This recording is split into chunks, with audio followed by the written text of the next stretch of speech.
नमस्कार, AB star news देख रहे हैं आप और मैं हूं आपके साथ सोहन सिंह। प्रधानमंत्री नरेंद्र मोदी की पंजाब के फिरोजपुर में रैली थी। प्रधानमंत्री नरेंद्र मोदी का काफिला भी निकला, लेकिन आखिर ऐसा क्या हुआ कि हाईवे पर प्रधानमंत्री नरेंद्र मोदी के काफिले को 20 मिनट तक रुकना पड़ा। अब जरा खुद ब खुद सोचिए, उन 20 मिनटों में जो प्रधानमंत्री नरेंद्र मोदी की सुरक्षा में तैनात जवान थे, उनके कितने पसीने छूटे होंगे। पाकिस्तान बॉर्डर से वो इलाका ज्यादा दूर नहीं था।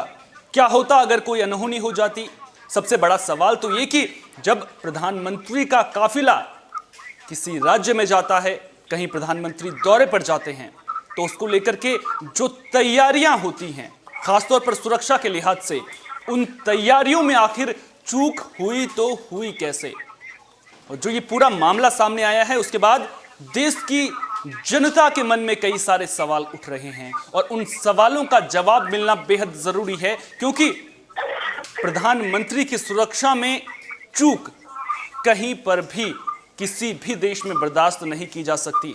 अब पूरे मामले को लेकर के सियासत भी परवान चढ़ती हुई नजर आ रही है। बाकायदा हाई लेवल कमेटी भी इसको लेकर के बिठा दी गई है। हाई लेवल कमेटी पूरे मामले की जांच करेगी। 3 दिनों में जांच रिपोर्ट भी सौंपी जाएगी। लेकिन सवाल ये कि आखिर प्रधानमंत्री नरेंद्र मोदी की सुरक्षा में चूक हुई तो हुई कैसे? इसी पर बात करने के लिए 3 मेहमान हमारे साथ में जुड़ रहे हैं। कांग्रेस का पक्ष रखेंगे योगेंद्र ढींगरा जी हमारे साथ में जुड़ रहे हैं। बहुत बहुत स्वागत है सर आपका। इसके अलावा बीजेपी से वसीम राजा जी हमारे साथ में जुड़ रहे हैं। साथ ही साथ हमारे एग्जीक्यूटिव एडिटर दिवाकर विक्रम सिंह जी भी हमारे साथ में जुड़ रहे हैं। पहला सवाल कांग्रेस नेता योगेंद्र ढींगरा जी आपसे। सर, प्रधानमंत्री नरेंद्र मोदी फिरोजपुर पहुंच रहे थे, तैयारियां चाक चौबंद होनी चाहिए थी। आखिर प्रदर्शनकारियों को रूट का पता चला तो चला कैसे, और वहां से प्रदर्शनकारियों को हटाया क्यों नहीं गया अगर वहां से प्रधानमंत्री का काफिला गुजरना था? देखिए जी, जब कोई प्राइम मिनिस्टर स्टेट में आता है तो उसकी सारी सिक्योरिटी पहले आ जाती है। क्योंकि मैं 2 बार प्राइम मिनिस्टर के दौरे का देख चुका हूँ। जो भी सिक्योरिटी आती है उनकी सबसे पहले उनकी वहां आ जाती है जहां उन्होंने जाना होता है। ठीक है। हम तो उनको ये बताते हैं कि ये रास्ता जाएगा उस जगह के लिए। अब वो उनकी जो सिक्योरिटी है, जो उनके राह की सिक्योरिटी है, जो उनकी इंटेलिजेंस की सिक्योरिटी है, जो उनकी अपनी सिक्योरिटी होती है, जो एसपीजी के गार्ड होते हैं, वो सारी सिक्योरिटी को तय करते हैं कि हम किस रास्ते से जाना है और किस रास्ते से तो आना है। आप क्या कहना चाह रहे हैं कि आपकी जिम्मेदारी नहीं थी? नहीं, देखिए, हमारी तो जिम्मेदारी थी। हमने जो हमारी जिम्मेदारी थी सरकार की, हमने वो पुलिस को पुलिस को लगवाना था, पुलिस को चार्ज देना था, पुलिस ने वहां लगाना था। रास्ते में पुलिस का इंतजाम था। 10,000 पुलिस वाले यहाँ थे, वहां उस रैली के स्थान पर थे। पर बात ये है कि जो उनकी सिक्योरिटी होती है, हम उनके पीछे पीछे चलते हैं, वो हमें अपने पीछे चलाते हैं। हम उनके आगे नहीं चल सकते। सर, सिक्योरिटी को लेकर के मैं अब दर्शकों की जानकारी के लिए भी बता दूं कि जब प्रधानमंत्री का दौरा जब कहीं का होता है तो 3 लेयर की सिक्योरिटी वहां पर होती है। सबसे जो आउटर सर्किल होता है वहां पर लोकल पुलिस होती है, जो मिडिल सर्किल होता है वहां पर पैरामिलिट्री फोर्सेस होती हैं, और उसके बाद एसपीजी के जवान रहते हैं। यस ये बिल्कुल ठीक है। मैं भी यही कह रहा हूँ कि जब प्राइम मिनिस्टर जहाँ भी आता है उसकी अपनी सिक्योरिटी पहले आ जाती है। तो सिक्योरिटी में कैसे लैप्स हुआ, क्यों लैप्स हुआ, उसकी वजह जानने के लिए उसमें अकेले हम जिम्मेदार नहीं होंगे। उसमें प्राइम मिनिस्टर की सिक्योरिटी भी जिम्मेदार हो सकती है। तो मैंने ये कब कहा कि जी दिवाकर जी, हमने हाई लेवल इंक्वायरी बिठा दी है। हाई लेवल इंक्वायरी बिठा दी है। सवाल की अगर भूल होगी तो वो अफसर बख्शा नहीं जाएगा। दिवाकर जी कुछ पूछना चाह रहे हैं। जी दिवाकर जी पूछिए। इनसे एक सवाल पूछे कि प्रोटोकॉल होता है पीएम के किसी भी दौरे का या किसी भी मुख्यमंत्री के किसी दूसरे राज्य के दौरे का, क्योंकि ये 2 बार बोल रहे हैं कि 2 बार मैं पीएम का दौरा कर चुका हूं। जरा कांग्रेस के नेता से ये पूछिए कि प्रोटोकॉल की पूरी जो जानकारी होती है वो सीएम ऑफिस में पहुंची थी, डीजीपी तक पहुंची थी कि या नहीं, या सीधे सीधे एसपी जी को बता रहे हैं? प्रोटोकॉल के नियम का कोई जिक्र करेंगे ये? बिल्कुल। अगर ऐसा नहीं था तो एसएसपी को हटाया क्या गया? मैं ये मान रहा हूँ कि डीजीपी को वहां पहुंचना चाहिए था, चीफ सेक्रेटरी को वहां पहुंचना चाहिए था। चन्नी जी को उनको आइसोलेशन की, अपने आप को उन्होंने आइसोलेशन में रखा हुआ था, इसलिए वो पहुंच नहीं पाए। नहीं तो हमारे पहुंचते। देखो प्राइम मिनिस्टर हमारे सबके हैं। नहीं, सवाल का जवाब दीजिए ना, डीजीपी और जो चीफ सेक्रेटरी वो क्यों नहीं पहुंचे? नहीं देखिए, ये तो अब इंक्वायरी चल रही है सारी। बस क्यों नहीं पहुंचे, कौन नहीं पहुंचे? दूसरा सवाल पूछे कि एसएसपी को क्यों हटाया अगर कहीं कोई गलती ही नहीं थी? सारा प्राइम मिनिस्टर के सिक्योरिटी ने गलती कर दी। अरे थोड़ी सी तो शर्म होनी चाहिए बोलने के समय। आप लोग क्या मदद कर रहे हैं? देखिए एक बात देखिए, अपनी लैंग्वेज को ठीक रखिए। मैं आपकी आदर सम्मान करता हूँ, मैं आपका आदर सम्मान करता हूँ। ऐसी बात मत करिए। चलिए ठीक है। बहस लड़ाई नहीं। सबसे पहले मैं ये चाहूंगा कि योगेंद्र ढींगरा जी कुछ भी हो, शर्म वाली बात मैंने मालूम है आपने। आप हंसते हुए जवाब सर, योगेंद्र ढींगरा जी, अगर प्रधानमंत्री नरेंद्र मोदी की सुरक्षा में चूक होगी ना तो वो शर्म की बात है और सरकार की जिम्मेदारी बनती है। मैं ये नहीं कह रहा हूं कि एसपीजी की जिम्मेदारी वहां पर नहीं थी, लेकिन पंजाब सरकार की भी जिम्मेदारी वहां पर थी। आप ये बताइए, जो दिवाकर जी ने सवाल पूछा, सीधा सवाल पूछूंगा, सीधा जवाब चाहूंगा, सीधा जवाब चाहूंगा। एसएसपी को क्यों हटाया गया? आप अपनी गलती मानिए पहले, और आप हंसते हुए जवाब दे रहे हैं कि प्रधानमंत्री के रोके जवाब दो। आप रोके जवाब नहीं दे, जवाब दे रहा हूँ। प्रधानमंत्री को बोलना पड़ता है। अरे आपके हंसने में ना ये कितने मजाकिया तरीके से आपको समझ में नहीं आता यार। आप जवाब दे रहे हैं, आप जवाब दे रहे हैं। यही आपकी अकड़ को ले बैठेगा सारे। और सुनिए, और आप जो है आप प्रवक्ता के तौर पर कह रहा हूँ कि हमारी जहाँ चूक हुई है वहाँ इंक्वायरी बैठी है, जो उसका दोषी निकलेगा उसको बख्शा नहीं जाएगा। मेरे एक सवाल का जवाब देंगे? एसएसपी को आपने तत्काल क्यों हटाया? आराम से पूछो और आराम से बात करो। मेरे भाई कांग्रेस के नेता महोदय, एसएसपी को आपने तत्काल क्यों हटाया? बताइए मुझे, इसका जवाब दीजिए। यार अगर उसकी गलती हुई है तो हटाया ना। आपने गलती देख ली, एक एसएसपी को आपने तुरंत गलत साबित कर दिया। अगर सिक्योरिटी लैप्स हुई है तो हटाया ना। लैप्स हुई है ना, फिर आप ये क्यों कहते हैं कि पीएम की सिक्योरिटी ने गलती की? आपको इतना मैंने ये कहा है भी देखो उनकी सिक्योरिटी भी यहाँ आती है, उनकी सिक्योरिटी भी यहाँ आती है। माननीय प्रवक्ता महोदय, अब मैं आपको रूट के बारे में बता दूं, क्योंकि मैं भी कवर करता रहा हूँ। आप तो पीएम के सिक्योरिटी में चले हैं, अब मैंने भी जानकारी सुन लीजिए। मैंने दो बार पीएम पर रिसीव किया हुआ है महोदय। तो मुझे पता है भाई, मुझे पता है मेरे भाई साहब, मुझे पता है कि क्या करना चाहिए। मैं आपसे अनुरोध कर रहा हूँ, मेरी जानकारी सुन लीजिए, अगर गलत हो तो बताइएगा। पीएम के मूवमेंट का हर 1 किलोमीटर पर कोई भी बदलाव होता है रूट की, वहां के एसपी को, वहां के डिप्टी एसपी को जानकारी होती है। वो पूरी जानकारी डीजीपी, चीफ सेक्रेटरी तक और वहां के सीएमओ तक होती है, चीफ मिनिस्टर ऑफिस तक होती है। आप क्या बात कर रहे हैं सर? आप प्रोटोकॉल की बात कर रहे हैं। यार मैं तो क्या कह रहा हूँ कि सबको बात होती है। ये जो रूट बना है ये इमीडिएटली बना है भाई। मेरे भैया तीन रूट पीएम के तय किए हुए थे और उन तीनों रूटों पर किसी भी रूट पर पीएम जा सकते थे और उन तीनों की सुरक्षा वहां के स्थानीय पुलिस अधिकारी की थी। अगर मैं गलत बोल रहा हूँ तो आप बोलिए।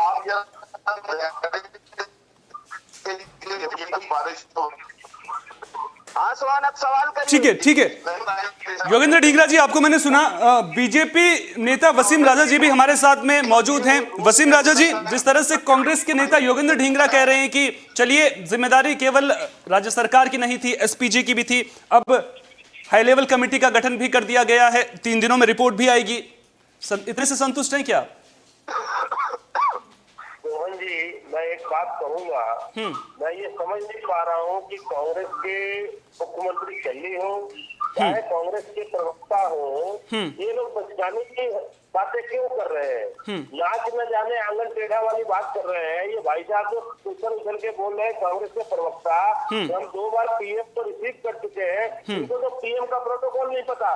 पीएम का प्रोटोकॉल क्या है, पीएम को कैसे रिसीव करना है, पीएम के अगर राज्य में दौरा होता है पीएम का, तो पीएम का प्रोटोकॉल क्या होता है और पीएम का दायित्व क्या होता है और बाकी राज्य सरकार का क्या दायित्व होता है। पीएम का टूर प्रोग्राम ये उठा के देख ले, उनकी सरकार है, पीएम से मंगवा ले पीएम का रूट, और उस रूट पे बकायदा ये रूट तय था। और एक बात मैं बता दूं कि जब पीएम एयरपोर्ट पे थे, एयरपोर्ट से उनको बाई रोड निकलना होता है, तो जब लोकल प्रशासनिक अधिकारी जब तक रूट की क्लियरेंस नहीं देते हैं, तो तब तक प्रधानमंत्री का काफिला एयरपोर्ट से नहीं निकलता है। बिल्कुल बकायदा इनके अधिकारियों ने पीएम के काफिले को निकलने का आदेश दिया और उन्होंने कहा कि रूट क्लियर है, जाने वाला तक जाने में ना कोई किसान है, सारा रूट क्लियर है, अब पीएम के काफिले को लेकर चलिए। फिर वो एनएससी ने और इनके अधिकारियों ने पीएम का काफिला लेके आते हैं और पूरी योजनाबद्ध तरीके से उस प्रधानमंत्री के काफिले को एक पुल के ऊपर खड़ा कर दिया जाता है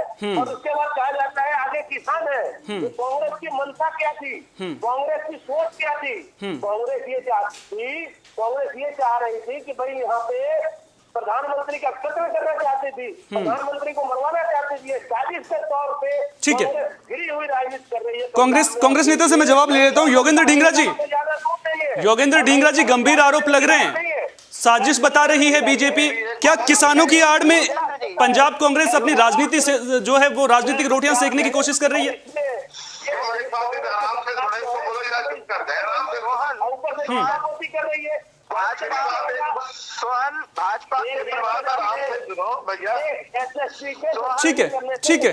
ठीक है वसीम राजा जी की बात पूरी होने दीजिए, उसके बाद जवाब दीजिएगा। जी सोहन जी, भाजपा के प्रवक्ता से इस तरह से सहमत नहीं हुआ जा सकता कि कांग्रेस पीएम को मरवाना चाहती थी। नहीं, मैं जवाब दिवाकर से मैं जवाब कांग्रेस से ही चाह रहा था। मैं बिल्कुल भी सहमत नहीं हूं किसी भी तरह से। मैं इसमें स्पष्ट कर दूं, मैं इस पे स्पष्ट कर दूं। देखिए, राजनीति के लिए आप आरोप लगाए भाजपा के नेता और कांग्रेस सुने। हम पत्रकार हैं, हम ऐसी भाषा नहीं बोल सकते। बिल्कुल। कांग्रेस के नेता अभी अनर्गल प्रलाप कर रहे थे, मैं उनको गलत बोला, लेकिन भाजपा के नेता अगर ये कहें कि सीएम चन्नी मरवाना चाहते थे, ये गलत है। लेकिन जिस हिसाब से इस पूरे मामले को ये इसका सामान्यीकरण कर रहे हैं कांग्रेस के नेता, ये नितांत अव्यवहारिक है और आपत्तिजनक है। एक प्रधानमंत्री को 20 मिनट तक अपने सिक्योरिटी के लिए परेशान होना पड़ा, बेशर्मी की हद है।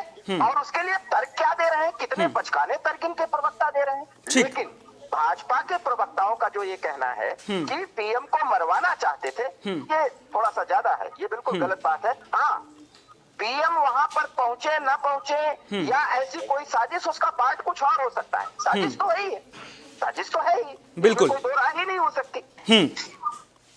लेकिन इसको लेकर के कई तरह की बातें भी निकलकर सामने आ रही हैं, क्योंकि मैंने कई कांग्रेस नेताओं के बयान भी सुने। वो कह रहे थे कि वहां पर फिरोजपुर में जो प्रधानमंत्री की रैली होनी थी, वहां पर जो उनके लोग थे वो कम मात्रा में पहुंचे, इसलिए वहां से जो है प्रधानमंत्री नरेंद्र मोदी वापस लौट गए। लेकिन मेरा सवाल यहां पर ये उठता है, और कांग्रेस नेता जो योगेंद्र ढींगरा जी हैं उनसे मैं सवाल पूछूंगा। चलिए मान लेते हैं कि रैली में लोग नहीं थे, वहां पर लोग कम मौजूद थे, लेकिन इसका मतलब ये तो नहीं हो सकता ना कि प्रधानमंत्री के काफिले को एक जगह पर 20 मिनट तक रुकना पड़े हाईवे पर, और जो वो इलाका है वो पाकिस्तान बॉर्डर से कितनी दूरी पर है, ये भी तो आपको पता ही होगा।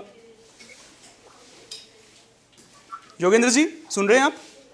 देखिए भाई साहब, मैंने पहले दोनों प्रवक्ता को बोल दिया। ठीक है। तो पहले बोल रहे थे जो अपना राजा जी कि वो कह रहे थे कि चन्नी जी मरवाना चाहते हैं, ये कैसी भाषा बोल रहे हैं? नहीं, कोई बात हो सकती है? नहीं, बिल्कुल नहीं। मेरी एक बात सुनिए, प्राइम मिनिस्टर हमारा भी है, प्राइम मिनिस्टर उनसे ज्यादा हमारे प्राइम मिनिस्टर हैं। अब अगर वो पंजाब में यहाँ बोलते तो उन्होंने कुछ दे के जाना था, पंजाब वासियों को दे के जाना था, हमें कुछ मिला था, सबको मिलना था। तो कोई उसमें हम तो चाहते थे कि प्राइम मिनिस्टर वहां पहुंचे और पहुंच के वहां जाके पंजाबियों को वो बोले, पंजाबियों की बात सुने, पंजाबियों के लिए कुछ दे के जाए। हम तो इतने खुश थे कि प्राइम मिनिस्टर आ रहे हैं, पंजाबियों के लिए 42,000 करोड़ रुपए का पैकेज आ रहा है। सारा पंजाबी सुनना चाहता था। पर हमें ये देखो, चीफ मिनिस्टर ने ये भी बोला है कि मैं जब भी रात को हम सारे ट्राई करते रहे, गजेंद्र जी जो इनके शेखावत थे, उन्होंने भी बोला है कि हम भी सारी रात उनसे बातचीत करते रहे, पर बातचीत के बाद कोई ऐसी बात नहीं बनी, इसीलिए वो उन्होंने रात को चले गए, सुबह आ गए। देखिए, इसमें जो भी लैप्स हुआ है, जो इसकी बात हुई है, उसमें एक सरकार हाई लेवल इंक्वायरी कर रही है। मैं बार बार ये कह रहा हूँ कि जो भी होगा, ठीक है, उसका तथ्य आपके सामने आ जाएगा, जो दोषी होगा उसको बख्शा नहीं जाएगा। एक सवाल का जवाब दीजिए, हाँ, फोन क्यों नहीं उठा रहे थे चन्नी जी? देखो, मैंने उनको ये नहीं पूछा भी क्यों नहीं उठा रहे थे, क्यों नहीं उठा रहे थे। जिसने किया वो क्यों नहीं उठाया या कैसे नहीं उठाया, जो मुझे नहीं पता। लेकिन जिम्मेदारी तो लेनी चाहिए थी ना, जिम्मेदारी तो बनती है। जिम्मेदारी मैं भी कहता हूँ बनती है, कहता हूँ नहीं बनती है, जिम्मेदारी बनती है। तो ये मानते हैं ना चूक हुई है, फोन उठाना चाहिए था जब प्रधानमंत्री वहां के दौरे पर हैं, तो ऐसे वक्त में कम से कम फोन तो उठा लेते ना। फोन उठाना चाहिए था। कोई बात, देखो, कई बार चीफ मिनिस्टर के पास फोन होता ही नहीं है। अच्छा, तो नहीं होता, तो अगर नहीं उठाया तो इसका जवाब मैं नहीं दे सकता। इसका जवाब मैं नहीं दे सकता कि फोन उन्होंने क्यों नहीं उठाया, कैसे नहीं उठाया। ये जवाब का मैं कैसे आंसर दे दूं? ठीक है। दिवाकर जी भी हमारे साथ में मौजूद है। दिवाकर जी, आपसे एक अहम जानकारी जो है वो मैं चाहूंगा। दरअसल जब प्रधानमंत्री, प्रोटोकॉल की बात हो रही थी, जब भी प्रधानमंत्री कहीं पर जाते हैं, किसी भी राज्य के दौरे पर जाते हैं, तो वहां पर जो चीफ सेक्रेटरी होते हैं, डीजीपी होते हैं, मुख्यमंत्री होते हैं, उनका स्वागत करने के लिए पहुंचते हैं। लेकिन जो देखने को मिला, जिस तरह से आपने भी बताया कि दिनों में से कोई भी नहीं पहुंचा, सीएम चन्नी ने उसको लेकर के बयान भी दिया कि वो क्यों नहीं पहुंच पाए। इसके अलावा जो प्रधानमंत्री का रूट होता है, अगर प्रधानमंत्री चाहे हवाई रास्ते से सफर करें, चाहे वो वाटर सरफेस पर हो, चाहे वो जमीनी रोड के रास्ते से सफर कर रहे हो, उसको लेकर के बाकायदा एक अल्टरनेटिव रूट भी तैयार होता है। अब प्रधानमंत्री नरेंद्र मोदी, जिस तरह से कहा जा रहा है कि पहले हवाई रास्ते से उनको जाना था, लेकिन जो मौसम खराब था उसके बाद चलिए मान लिया कि वो अल्टरनेटिव रूट था, लेकिन अल्टरनेटिव रूट पर भी जो सुरक्षा रहती है वो चाक चौबंद रहती है। सुरक्षा इतनी रहती है कि अगर एक टायर भी प्रधानमंत्री की गाड़ी का पंचर हो जाए ना, तो वहां पर किस तरह की व्यवस्था होगी। और खुदा ना खास्ता तैयारी यहां तक की रहती है कि अगर खुदा ना खास्ता किसी तरह की घटना हो जाती है तो पास में अस्पताल कौन सा होगा, सब कुछ तैयारियां पुख्ता रहती हैं। तो फिर आपने लगातार इस खबर पर नजर बनाए हुए हैं, आपको क्या लगता है क्यों इतना बड़ा सिक्योरिटी ब्रीच हुआ है वहां पर? बहुत अहम सवाल है, और इसीलिए मैं बिना सवाल किए ही, मैं जब कांग्रेस के प्रवक्ता महोदय बोल रहे थे और उसमें थोड़ी सी बात मुझे हल्की लगी कि ये बयान नहीं आना चाहिए, बिल्कुल, कि पीएम ने ऐसा कर दिया, पीएम ने वैसा कर दिया। सबसे बड़ी बात होती है सोहन कि 3 से 4 अल्टरनेट रूट होते हैं। सीमांत क्षेत्र है, मात्र 28 दशमलव कुछ दूरी पर पाकिस्तान बॉर्डर है। मान लीजिए अगर वहां पे कोई एक्टिवेशन होता आतंकवादियों का या कुछ ऐसा होता, प्रधानमंत्री जिस भी रूट पर मूवमेंट करेंगे, उन सारे वैकल्पिक रूट्स पर वहां की स्थानीय पुलिस जो सीधे सीधे डीजी कंट्रोल रूम सुरक्षा से कनेक्ट होती है, और वो उसकी पूरी जानकारी जो है वो सीएम ऑफिस तक होती है, जो सीएम चीफ सेक्रेटरी तक। अब ये कह रहे हैं कि सीएम के पास, भाई मोबाइल से सीएम रहता है वो और बात है, आज मोबाइल का जमाना है। सीएम को एक मिनट की जानकारी दी जाती है कि पीएम का मुंह में, पीएम का मतलब है कि वहां पर प्रोटोकॉल पूरी तरह से प्रभावी है, न चाहते हुए भी। राजनीति अपनी जगह है, प्रोटोकॉल का कोई मतलब होता है। जितने वैकल्पिक रूट थे उस पे उसी तरह की सुरक्षा होनी चाहिए जिस सुरक्षा। अब चन्नी साहब जवाब क्या दे रहे हैं? चन्नी साहब वैसे बहुत संयत भाषा में कल उन्होंने प्रेस कॉन्फ्रेंस करके बोला, मैंने उसको सुना, लेकिन वो कहते हैं पीएम ने कार्यक्रम बदला। पीएम कार्यक्रम बदलने वाले नहीं होते, उनके सिक्योरिटी में जो होते हैं, जो अधिकारी होते हैं, तो वो उसके बारे में सारी चीजें खुलासे नहीं करने चाहिए। मैं भी आपको जानकारी है पूरी, लेकिन कुछ बातें नहीं बोल रहा हूँ। अब ये लोग कितनी बचकानी बात कर रहे हैं कि पीएम ने सिक्योरिटी रूट बदल दिया, वो उनके सुरक्षा अधिकारियों ने रूट बदल दिया। सारे वैकल्पिक रोड पर उस राज्य के पुलिस अधिकारी वहां पे मौजूद रहेंगे। एसपी रैंक का अधिकारी, डिप्टी एसपी रैंक का अधिकारी मूवमेंट के सारी जानकारी रखेगा। अब आप बताओ, डीजी को कोई जानकारी नहीं, चीफ सेक्रेटरी को कोई जानकारी नहीं। चन्नी साहब जब प्रेस कॉन्फ्रेंस कर रहे हैं तो उसमें कितने लैप्सेस दिख रहे हैं। हालांकि बेचारे बड़े संयत भाव से बोल रहे थे, लेकिन ये बेचारगी दिखाना, सीमांत क्षेत्र पर भारत के प्रधानमंत्री का इतने बड़े सिक्योरिटी लैप्स को उसका राजनीतिकरण करना, माय गुडनेस, क्या है ये? बिल्कुल। और जब प्रधानमंत्री वहां पर हैं तो ये बयान देते हैं मैं तो अपने किसानों पे गोली नहीं चलवा सकता। बिल्कुल, उसको लेकर के भी मैं जवाब जरूर लूंगा, कांग्रेस के नेता से जवाब जरूर लूंगा, लेकिन वसीम राजा जी उससे पहले मैं आपका रुख करना चाहूंगा। बीजेपी इस पूरे मामला जब प्रधानमंत्री नरेंद्र मोदी की सुरक्षा का है तो इस मुद्दे को लेकर अब राजनीति भी परवान चढ़ती हुई नजर आ रही है। जिस तरह से आपने कहा कि सीएम चन्नी मरवाने की साजिश कर रहे हैं प्रधानमंत्री को, तो इस तरह के बयानबाजी से तो बचिए ना। देखिए सोहन जी, ये बात तो स्पष्ट है कि जो कल घटना हुई है पीएम के साथ, उसकी जितनी भी निंदा की जाए बहुत कम है। पूरा देश इसकी निंदा कर रहा है और इसमें कांग्रेस के प्रवक्ता और कांग्रेस के मुख्यमंत्री आके ऐसी प्रेस कॉन्फ्रेंस करते हैं, ऐसी जानकारी देते हैं कि मुख्यमंत्री को पता नहीं था, डीजीपी को पता नहीं था, रूट बदल दिया गया, रोड बदल दिया गया। अरे भाई देश के प्रधानमंत्री है, कोई आम व्यक्ति नहीं चल रहा है, कोई विधायक या स्टेट का मिनिस्टर नहीं चल रहा है, वो देश के प्रधानमंत्री चल रहे थे। और इनको ये ज्ञान होना चाहिए मुख्यमंत्री साहब को और डीजीपी साहब को या इनके प्रवक्ता को कि मुख्यमंत्री का जो प्रधानमंत्री का सुरक्षा अमला जो दिल्ली से आता है, ये बार बार कह रहे थे शुरुआत में कि भाई उनका अपना एनएससी आता है, दिल्ली से सिक्योरिटी आती है, सारी चीजें आती है, हम मानते हैं ये सारा उनकी सुरक्षा कवच होते हैं। लेकिन राज्य में जो उनकी मूवमेंट होती है, मूवमेंट की सारी जिम्मेदारी जो है वो प्रदेश की होती है, प्रदेश डीजीपी और चीफ मिनिस्टर की होती है। जब तक प्रदेश के तरफ से क्लियरेंस नहीं दिया जाता, प्रधानमंत्री का मूवमेंट नहीं होता है। और किस आधार पे क्लियरेंस दी गई? और आज मैं एक बात कहता हूँ, ये कहते हैं कि हमने एसपी को सस्पेंड कर दिया, एसपी को तो सस्पेंड कर दिया, लेकिन जो बड़े दोषी है, बिल्कुल डीजीपी है, चीफ सेक्रेटरी है, मुख्यमंत्री कह रहे हैं मेरे पास फोन नहीं था, उससे संपर्क नहीं हो पाया, ऊपर से भारतीय जनता पार्टी के राष्ट्रीय अध्यक्ष फोन करते हैं, मुख्यमंत्री के कार्यालय को करते हैं, फोन नहीं उठाते, मुख्यमंत्री को करते हैं, फोन नहीं उठता, सुरक्षा एजेंसियों को करते हैं, फोन नहीं उठाते। तो ये क्या करना क्या चाहते थे? मुख्यमंत्री को खुद जागरूक होना चाहिए या मुख्यमंत्री बिल्कुल अनजान है? ये जो ये बेचारगी दिखाना है या मैं बेचारा बन गया, मुख्यमंत्री बेचारा है, तो बेचारगी से मुख्यमंत्री और स्टेट नहीं चलते। अगर चेन्नई साहब से स्टेट नहीं चल रहा है तो इस्तीफा दे दे। इस तरीके के बचकाना बातें ना करें। और कांग्रेस के प्रवक्ता फिर ये कह देना कि मैं जांच करवा रहे हैं, इसकी जांच होगी, जांच से मसले का हल नहीं होगा। अगर जिस तरीके की घटना कल हुई है, उस घटना पे देखिए मोदी जी बच गए, बहुत अच्छी बात है, कोई घटना नहीं हुआ, ये बहुत अच्छी बात है, उनके शिक्षकों के लिए, देश के लिए बहुत अच्छी बात है। लेकिन जिस तरीके से 20 मिनट पीएम का काफिला अगर 1 मिनट रुक जाता है तो वो बहुत बड़ी चूक होती है। बिल्कुल 20 मिनट एक जगह पे रुके रहना और उसके बाद कांग्रेस प्रवक्ताओं के ऐसे बयान आना बहुत ही शर्मिंदगी भरा बयान है। तो शर्म आना चाहिए, ठीक है, ठीक है, माफी मांगनी चाहिए। ठीक है, मैं जवाब ले लेता हूं। कांग्रेस नेता योगेंद्र ढींगरा जी हमारे साथ में लगातार बने हुए हैं। वसीम राजा जी सवाल तो लेने दीजिए ना। वसीम राजा जी अभी रुकिए, आप सवाल लेने दीजिए, कांग्रेस नेता हमारे साथ में मौजूद हैं।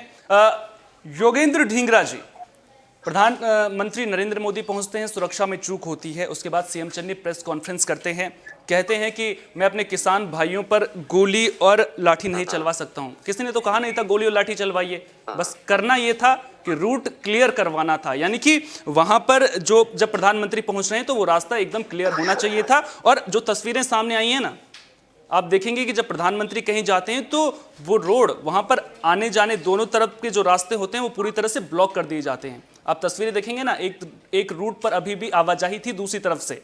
और दूसरी बात, किसी ने बोला नहीं था गोली चलाइए, लाठी चलाइए, आपको तो हटाना था, क्यों नहीं हटाया गया? ये तो जिम्मेदारी थी ना।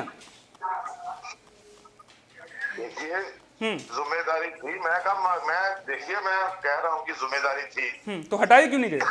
क्यों नहीं? देखिए वहाँ आपके टीवी चैनल बोल रहे थे कि वहाँ हल्का लाठीचार्ज भी हुआ, तो तब जाके से पीछे हटे, उनको बल से प्रयोग करके पीछे हटाया गया। देखिए मैं बार बार ये कह चुका हूँ, इसको राजनीति रंगत देने की बजाय इसकी ये जो होनी चाहिए, वहाँ देखो मैं ये नहीं कह रहा कि वहाँ रश नहीं था, वहाँ 400 आदमी बैठे थे, वहाँ 700 आदमी बैठे थे, इसके कई कारण बन जाते हैं। बट मौका दूंगा वसीम राजा जी, मौका दूंगा आपको पूरा, उनको अपनी बात रखने दीजिए, आपको पूरा मौका दूंगा। रुकिए, आपको पूरा मौका दूंगा मैं, ठीक है। योगेंद्र ढींगरा जी, जी। देखिए, मैं पहले भी ये कह चुका हूँ कि जो हमारे देश के प्राइम मिनिस्टर थे, ये राजा जी के प्राइम मिनिस्टर नहीं है, हमारे भी प्राइम मिनिस्टर हैं। ये हमारे भी सारे, हमारे अगर वो पंजाब में आते हैं तो हमारे पंजाबियों के लिए आ रहे हैं। चलिए, आपने एक बात कही कि मैं जिम्मेदारी से पीछे नहीं हट रहा हूं, तो डीजीपी के खिलाफ तो एक्शन होगा ना, केवल एसएसपी को हटा करके काम चल जाएगा? चीफ सेक्रेटरी के खिलाफ एक्शन होगा या नहीं होगा? मैंने ये बात बोली है कि हमारी इंक्वायरी चल रही है, हम पहले एक्शन कैसे लेते हैं? जो भी उसके इसमें आएगा, जो भी उसके हाई लेवल इंक्वायरी आएगी, होम मिनिस्ट्री सारी रिपोर्ट ले रही है, होम मिनिस्ट्री के पास सारी रिपोर्ट जानी है, तो उसके बाद गृह मंत्री जी ने अपने रात को भी बोला है कि मैं सारी रिपोर्ट की मांग रहा हूँ, जो सारी रिपोर्ट जाएगी उसके बाद इसके ऊपर एक्शन होगा। ठीक है, आप बिल्कुल सही है। एसएसपी को आपने बिना जांच के हटा दिया, अब बाकी जो बड़े अधिकारी हैं उनके लिए आप जांच का इंतजार करेंगे। एसएसपी इमीडिएट बॉस है, एसएसपी वहां का इमीडिएट बॉस है।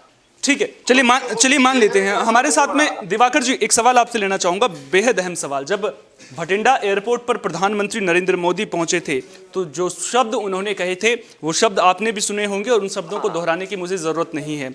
उन शब्दों में कहीं ना कहीं उन 20 मिनटों में कितना बड़ा खतरा था वो पूरा छुपा हुआ था। देखिए, मैं पीएम के अपनी सोच का महिमा मंडन नहीं कर रहा हूँ, लेकिन जितने बचकाने तरीके से इस पूरे मामले को टैकल किया गया, जो लैप्स किया गया, क्योंकि पीएम भी बहुत चीजों के जानकार हैं, वस्तु स्थिति को जानते समझते हैं, और कहा जा रहा है कि इसका राजनीतिकरण न किया जाए। पीएम के वर्डिंग से ही थे कि अपने सीएम को थैंक्स कहना, मैं जिंदा वापस लौटा। ये बहुत बड़ी बात होती, और इसके कहने का ये मतलब नहीं है कि कोई पहाड़ टूट गया, एक बहुत बड़ा कमेंट है। और इसके बाद भी कांग्रेस के कुछ प्रवक्ता ये कह रहे हैं कि वहां तो इतनी भीड़ जुटी नहीं थी, इसलिए सारा कुछ नौटंकी कराया गया भाजपा की तरफ। माय गुडनेस, आपके सीएम को नहीं पता, आपके चीफ सेक्रेटरी को नहीं पता, आपके डीजीपी को नहीं पता, और प्रोटोकॉल अधिकारी को पता नहीं। और आप देखिए, पीएम ने किससे ये बात कही? एयरपोर्ट अधिकारी, एयरपोर्ट के पहुंचने के बाद वहां के वरिष्ठ अधिकारी से उन्होंने ये बात कही। मतलब पीएम के किसी भी मूवमेंट को लेकर के वहां के स्थानीय पुलिस, स्थानीय प्रशासन सक्रिय ही नहीं थी। ये मनमानी तरीके से किया गया एक व्यवहार है, नितांत बचकाना है, और सारे प्रोटोकॉल का एकदम रद्दी के टुकड़े बना के फेंक दिया गया, सिर्फ इसलिए ये दिखाना था कि पीएम तुमसे पंजाब मत आओ, तुमसे किसान बहुत नाराज है। अरे भाई, किसान नाराज है, पीएम को हराएंगे, पीएम की पार्टी को हराएंगे, ये आने वाला समय बताएगा। ये तो लोकतांत्रिक तरीका है। कांग्रेस के नेताओं को ये बार बार बताने की जरूरत नहीं है, और अगर इतना ही विश्वास है तो सारी सीटें जीत लेंगे, चुनाव तो आएगा। किसान, और फिर कह रहा हूँ सोहन, सबसे बड़ी बात, इस पूरे बदमाशी में एक बार फिर किसानों को ही सामने ला करके खड़ा किया जाए। ठीक है, को बदनाम किया जा रहा है, ठीक है, किसान को बदनाम किया ठीक है। तो कहीं ना कहीं किसानों के कंधे पर बंदूक रखकर जो है वो सियासत की जो रोटियां हैं वो सेकी जा रही है। जी, बिल्कुल नहीं। ठीक है, बताइए, बोलिए, आप क्या कहेंगे? देखिए, मेरी एक बात सुनिए, किसान रोज 1.5 साल तक डटे, 1 साल तक वहाँ बॉर्डर पे डटे रहे, तो वहां तो तब तो कांग्रेस नहीं थी, तब तो कोई बीजेपी नहीं थी, तब तो कोई अकाली नहीं था, किसान सेवा। आखिरकार प्राइम मिनिस्टर ने उनकी बात मानी। योगेंद्र जी, अगर यहाँ पर वो 1 साल से ज्यादा डटे हुए थे दिल्ली की बॉर्डर पर, तो इसका मतलब ये तो नहीं है कि पंजाब में प्रधानमंत्री जाएंगे तो उनका रास्ता आप रुकवा देंगे? देखिए, कुछ जथेबंदियों ने पहले ही बोल दिया था कि हम इसका विरोध करेंगे, और आपके जो बीजेपी के 2 जनरल सेक्रेटरी इंचार्ज थे शेखावत जी, उन्होंने अपना टीवी पे बयान, मैंने सुना है उनका, कि उन्होंने बोला कि मैं सारी रात हम उनके साथ बातचीत करते रहे, पर बातचीत में कोई असर नहीं ज्यादा निकला। उसके बाद भी उन्होंने क्या कि सुबह के उन्होंने क्या कहा था कि हम निकलने देंगे, बट वो अल्टीमेटली फिर वो आके सड़कों पे आ गए। हर जगह उन्होंने नाके लगा दिए। यहाँ ये नहीं है कि उन्होंने कहा एक जहां लगाया, उन्होंने पंजाब के टोलों पे लगा दिए, एक और जगह पे लगा दिए। जो आपकी वीडियो आ रही है, जो आपके टीवी दिखा रहे हैं, वहां कुछ ऐसा क्या हुआ, क्योंकि देखिए ये जो आप गोली की बात कह रहे हैं कि चन्नी जी ने कहा मैं गोली नहीं चला सकता, देखो यहाँ गोली चलाने से हालात ऐसे बदतर हो जाते जो कंट्रोल में नहीं रहने थे। हमारा फर्ज था कि उनको खदेड़ना। तो गोली चलाने के लिए तो कोई बोल भी नहीं रहा था, वो तो उन्होंने खुद से ही बयान दिया। क्योंकि देखिए पूरी तरह से जो फेलियर नजर आ रहा है ना, आप कह रहे हैं कि पहले से बात हो चुकी थी, किसान कह रहे थे कि आंदोलन करेंगे, सब कुछ पता था, लेकिन उसके बावजूद भी किसानों का जो वहां पर जो लोग पहुंचते हैं वो आते हैं, प्रदर्शन करते हैं, तो इसको लेकर के सवाल जरूर खड़े होंगे। बीजेपी सुनिए जी जी एक बात सुनिए, वहां 1.5 साल एक रास्ता रुका रहा, हम दिल्ली के रास्ते रुके रहे, वहां किसी ने कोई बल प्रयोग किया? उनको खुली छूट दे दी गई, वहां लाइटें लगी, वहां पानी गया, वहां भोजन, वहां खाना बनता था, खाने लंगर चलते थे। अरे तो प्रधानमंत्री का काफिला जा रहा है, वहां पर खुली छूट दे देंगे क्या उनको? नहीं नहीं नहीं नहीं नहीं नहीं नहीं, देखिए मैं कब कह रहा हूँ खुली छूट दे दे। आप बात ही वही कर रहे हैं, आप दिल्ली से जोड़ रहे हैं, उन्हें खुली छूट दे दी गई, कहना क्या चाह रहे हैं आप? वो बात कीजिए पूरी। आप किसानों की बात कर रहे हैं, मैं किसानों की बात कर रहा हूँ। ठीक है कहिए। मैं किसानों की बात कर रहा हूँ भाई। प्राइम मिनिस्टर हमारे भी आदरणीय प्राइम मिनिस्टर हैं। हम नहीं चाहते थे कि वो यहाँ से हमें खाली हाथ लेके जाएं, हमें कुछ दे के जाते तो हमारा सिर भी ऊंचा होता। वो दुआ कुछ मेडिकल कॉलेज दे के जाते, कोई आईआईटी दे के जाते। ठीक है, उन्होंने पंजाब को देना था, पंजाब में हमारी सरकार थी। ठीक है, वसीम राजा जी भी हमारे साथ में लगातार बने होते हैं, उनसे भी मैं एक सवाल ले लेता हूं। वसीम राजा जी, कांग्रेस के नेता तो कह रहे हैं कि अगर प्रधानमंत्री आते, वहां पर रैली करते, तो उन्हें भी खुशी होती कि उसका लाभ जो है पंजाब की जनता को मिलता, बड़ी बड़ी घोषणाएं वहां पर होती। तो फिर आपको क्यों साजिश की बू आ रही है कि पंजाब कांग्रेस की ये पूरी साजिश है, जानबूझकर ये रुकवाया गया है? देखिए सोहन जी, मैं एक बात कहूंगा, पंजाब में कांग्रेस खत्म हो चुकी है, जैसे देश से कांग्रेस खत्म हो गई है। और पंजाब में किसानों के कंधे का प्रयोग करके, किसानों के कंधे पे बंदूक रख के, पंजाब के किसानों को पूरे देश में बदनाम करके कांग्रेस अपनी सियासी जमीन तलाश रही है, इसके अलावा और कुछ नहीं है। पूरे पंजाब में कांग्रेस की सरकार है। प्रधानमंत्री के आगमन को लेकर पूरे पंजाब के गांवों में, शहरों में इस तरह का माहौल बना हुआ था। हर गांव से कोई ऐसा मोहल्ला नहीं था जहां से लोग जो है प्रधानमंत्री को सुनने के लिए ना निकल रहे हो। पंजाब की सारी सड़कों पे आप खुद अपने रिपोर्टर्स को रिपोर्ट मंगवा के देख सकते हैं। सभी सड़कों पे रैली में जाने वाले बसों की लंबी लंबी लाइनें लगी हुई थी। ये देख के कांग्रेस को ये लग रहा था कि देश के प्रधानमंत्री नरेंद्र मोदी जी पंजाब को बहुत सारे सौगात दे के जाएंगे, पंजाब को संबोधन करके जाएंगे, पंजाब में 100% भारतीय जनता पार्टी की सरकार बनेगी। इसलिए इस तरह की ऊंची हरकत करके कहाँ रह रहे हो आप? सिक्योरिटी में कहाँ रह रहे हो? आपके पास तो सारा कैंडिडेट भी नहीं होंगे। वापस लौटने को मजबूर किया गया। ये सिर्फ कांग्रेस की सोची समझी साजिश है। वो अपनी राजनीतिक जमीन तलाशने के लिए हर तरह के हथकंडे अपना रहे हैं। कांग्रेस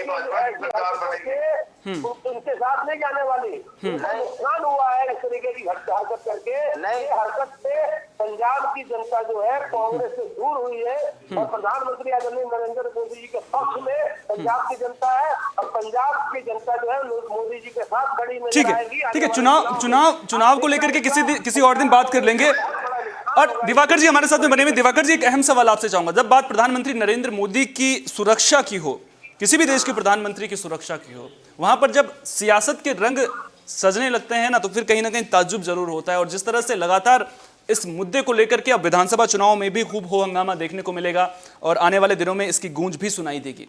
क्या किसी देश के प्रधानमंत्री की सुरक्षा को लेकर के सियासत होना कहीं से भी शोभा देता है, किसी भी पार्टी की बात हो? बिल्कुल, ये नितांत बहुत ही बचकाना है, बहुत ही हल्कापन है और बिल्कुल राजनीति का एक गिरा हुआ स्वरूप है। लेकिन अभी भारतीय जनता पार्टी के नेता प्रवक्ता वसीम भाई जो कह रहे थे, वो भी मतलब एक पार्टी का रटा रटाया बयान था कि प्रधानमंत्री को सुनने के लिए पूरे पंजाब से लोग निकल के आ रहे थे। बिल्कुल गलत बात। भारतीय जनता पार्टी वहाँ बहुत कुछ अच्छा नहीं कर पाएगी। कि आप इस गलतफहमी को तो आप निकाल के रख दीजिए।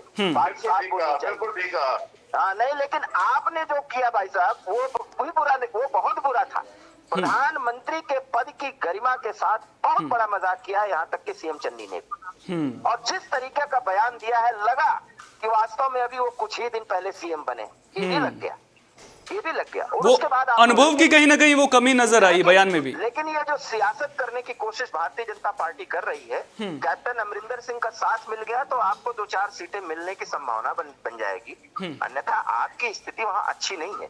लेकिन प्रधानमंत्री के वहां पहुंचने पर जिस तरीके का विरोध का स्वरूप बनाया गया है, और मैं आपको जानकारी दे दूं, भारतीय किसान संघ क्रांतिकारी सदस्य जो है उनके सदस्यों ने इसकी जिम्मेदारी ली। बिल्कुल जिम्मेदारी ली जी। भारतीय किसान संघ क्रांतिकारी के सदस्यों का जुड़ाव किससे है ये मुझे बताने की जरूरत नहीं। इससे कहां किसका कनेक्शन है ये सब समझा जा सकता है। देखिए, कैप्टन अमरिंदर सिंह बड़े समझदार थे, 5 दशक की राजनीति थी और वो कांग्रेस की नैया को खे जाते। सिद्धू भाई और चन्नी जी जो कुछ भी कर रहे हैं, पंजाब में कितनी जमीन इनकी बच पाएगी देखना होगा, लेकिन भारतीय जनता पार्टी भी मुगालते में न रहे। वहाँ कुछ ऐसा कुछ कर नहीं पाएंगे। हाँ, कैप्टन अमरिंदर का साथ मिला है, जरूर कुछ होगा। इन मुद्दों को ही सोहनम छोड़े। एक प्रधानमंत्री सीमांत इलाके से गुजर रहा है और वहाँ के स्थानीय पुलिस ने किया क्या है, इस पे तो इनको बोलना ही नहीं चाहिए। और कितने कितने बचकाने बयान दे रहे हैं। तो ये सियासत तो बहुत ही बेशर्मी की बात है, इसलिए मैंने शुरू में ही बोला ये बेशर्मी की हद है। प्लीज इसको ना करें, एक्सेप्ट करें कि हाँ बहुत कुछ गलतियां हो गई।